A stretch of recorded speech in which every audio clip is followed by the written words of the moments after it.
Should you lie for the greater good? What if the good you produce by lying is just a minuscule amount more than if you're told the truth? Should you still lie, or is lying only justified to avoid something very, very bad? Welcome to Untangled Philosophy. Today, we're exploring John Stuart Mill's position on the ethics of lying. As we'll see, he applies his sophisticated form of rule utilitarianism to the issue, and acquires some interesting results. First, what is utilitarianism?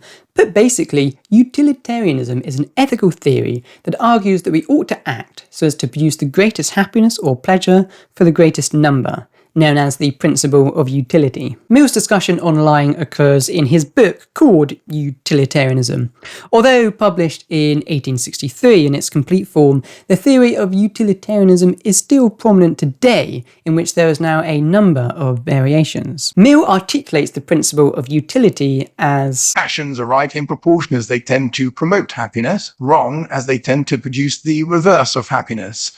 By happiness is intended pleasure and the absence of pain. By unhappiness, pain and the privation of pleasure. Put simply, pleasure is good and pain is bad.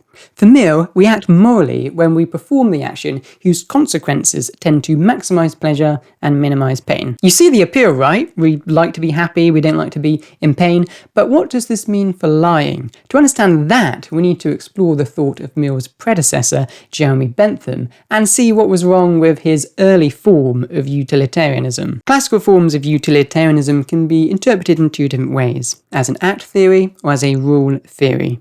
Bentham advocated act utilitarianism, according to which we ought to apply the principle of utility to each individual act.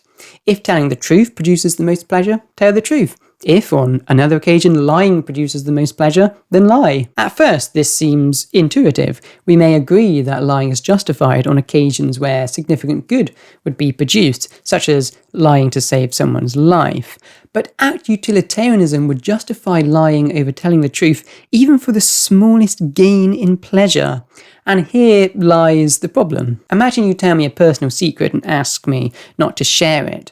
If breaking that promise would result in even a tiny increase in the overall happiness, act utilitarianism says that I am morally obligated to betray your trust. Suddenly, a theory grounded on the idea that we ought to make as many people as happy as we can starts to seem less appealing than it initially did. Its ethical flexibility compromises values such as trust and reliability.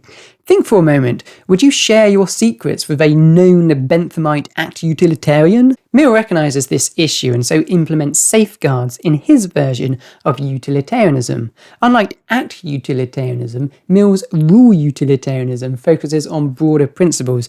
God, if I have to say utilitarianism one more time. Rather than evaluating each action in isolation, rule utilitarianism asks us to follow rules that, when generally adhered to, tend to produce the most pleasure. Properly formulated, such rules can prohibit the performing of morally questionable acts for only the merest increase in pleasure. While telling the truth might not always maximise happiness in every individual situation, truth-telling on the whole does. It fosters trust and cooperation, which are crucial for a society's happiness. Nevertheless, Mill is scathing about the act of lying. He describes the rule against lying as sacred, drawing particular attention to the fact that the most commonly told lies are for trifling reasons, such as avoiding momentary embarrassment or for some short-term benefit. But the severity of such mundane lies should not be understated. Even unintentional falsehoods, he argues, erodes the trustworthiness of human assertion, which is the principal support for all present social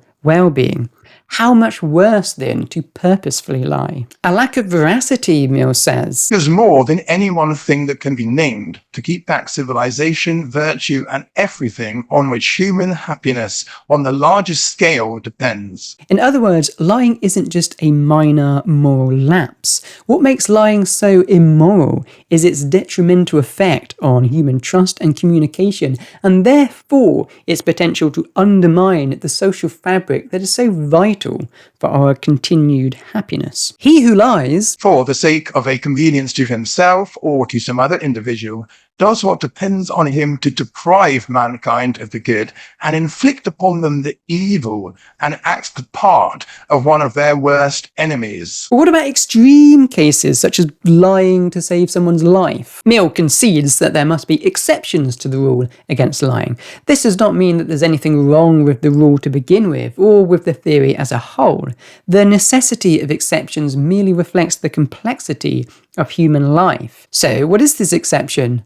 We may lie, Mill believes, to prevent some great and unmerited evil, and only when there is no alternative to lying. He uses the example of withholding information, which it seems to me isn't quite the same as telling a lie, from someone who intends to do harm, or of bad news from someone, quote, dangerously ill. By dangerously ill, I've got to be honest, I'm not entirely sure whether he literally means someone who is mentally ill to the extent that they are dangerous, and therefore if they receive certain bad information it would trigger them into causing harm, or if he just means someone dangerously close to death. If it's the latter, why might we withhold information in that situation? Well, it's simple. It may be that being honest about their situation, in fact, makes it more probable that they'll die, when what they really need is hope. Or imagine someone's in a car crash and they are going to die, and their partner's died. Do you tell them that their partner's died? Like the last thing they're going to learn before they die is that their partner's dead too? Or do you lie to them and tell them that, oh no, they're fine? Difficult, isn't it? You can see why lying might be appropriate in that situation. Whatever he means, Mill emphasises that we must take care to define the limits of such exceptions to ensure that such lies do not lead to the sort of breakdown in trust and communication that he fears, to which we fall back on the principle of utility to figure out when lying is permissible. So lying is justified when it can prevent something really bad. But how bad that thing should be, and to what extent the good should outweigh the bad, Mill doesn't attempt to calculate. Whatever the limits are, these exceptions, strictly speaking, cease to be exceptions, as they would become incorporated into a more complex rule. That's one interpretation anyway. Mill is vague about rules and how binding they are, or whether they're just rules of thumb. He doesn't really say. Today, rule utilitarians take different positions. But this is one way we could do it. We have a general simple rule forbidding lying, and then a more complex rule governing situations where following the simple rule and telling the truth may do far more harm than good. In fact, Mill says if one willfully overlooks the circumstances therein and causes unnecessary harm by refusing to lie, he cannot discharge himself from moral responsibility by pleading that he had the general rule in his favour. What we can say for certainty is that for Mill, lying is almost always wrong. Its greatest danger lies in its ability to erode trust, a vital component of human happiness.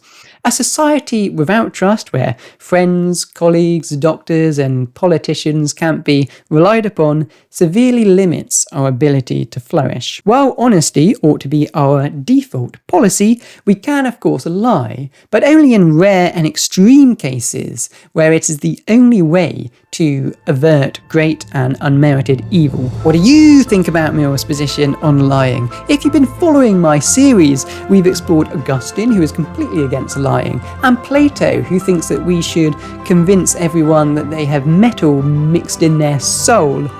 Mill seems to occupy a more moderate and reasonable position between these two extremes. If you enjoyed this video, please like. It helps others like you find the video so that they can enjoy it too.